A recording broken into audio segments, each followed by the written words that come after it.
So good day mga ka-idol, no? Shout out sa atong mga kabady ug mga followers nga perminti nagtan-aw. Mo na pud ni among trabaho diri mga ka-idol, no? Install na pud mi og canopy nga ang style ani mga ka-idol, inclined frame. Ang size ani mga ka-idol nasa 3.5 by 4.5 meters. Mo na siya ang inside nga view mga ka-idol, no?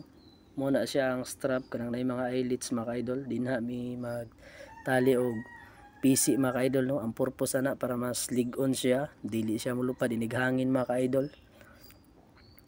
Para ligon siya, mo na siyang tirador na mo mga ka-idol, no? Si Uncle Robin Hood. Mo na si tirador na mo kapa mo na siya mga ka-idol. Og i-fix na namo diha mga ka-idol ha. Every age ana para inig hangin dili mulupad ang canvas mga ka-idol. Para ligon siya.